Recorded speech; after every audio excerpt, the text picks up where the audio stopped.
It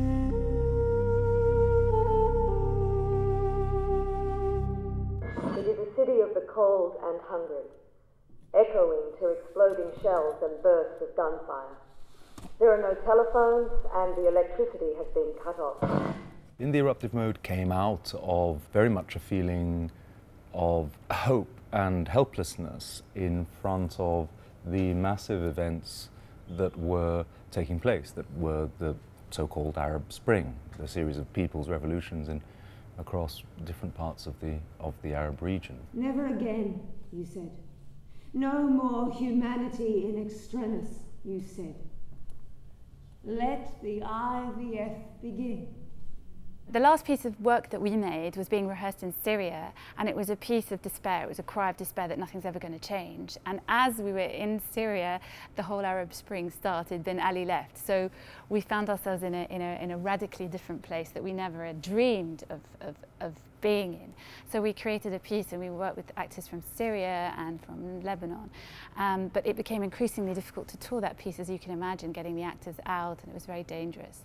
And so when we were invited to perform at the Sydney Festival, we'd been working on this new piece, which was a much lighter piece, and something in English, which was something we were very keen to do. And that also led to the idea of incorporating a local performer into the work, which in fact here is being played by Kim Vercoe, beautifully. Didn't know you were allowed laments in collapsed buildings.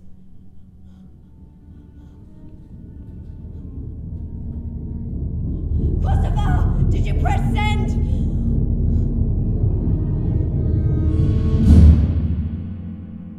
The lines that are being drawn here are very fine. They're a series of monologues.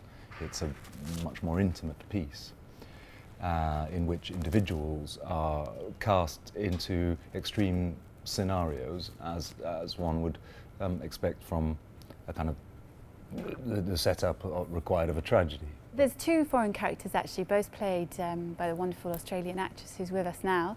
The first is the journalist character, and it's based on a Western journalist who is killed while reporting either in Libya or in Syria, in one of the countries where the uprisings have gone beyond revolution into civil war.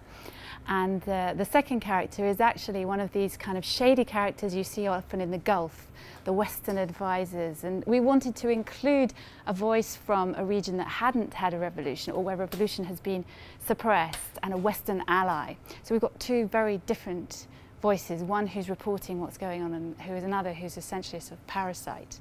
And you said there wasn't enough wood for the coffins yesterday, so the locals took to burying their infants in school desks. The issue in many of the Arab states that fed a lot of the despair and rage that led to these popular movements was that it was governed by an outdated autocratic system of oppression. La ilaha illallah. But it was important for us in the piece to explore, I suppose, more than one side of the coin. And theatre is also a space that is ultimately a sort of utopic space of freedom. The icy, intravenous river gushes up the claw and unbuckles the vertical vision. But what I really hope is that people will see the poetry in this, and that these are individual voices caught, ordinary people caught in the storm of what is happening. I hope that we allow them into a human story. And I think a lot of the time the Muslim or the Arab is demonized in the West. It's important for us that that theatre is engaging and provocative, and that's kind of what makes making theatre in the Arab world also so exciting, and also feeds a thirst, I would say, for theatre that is very strong.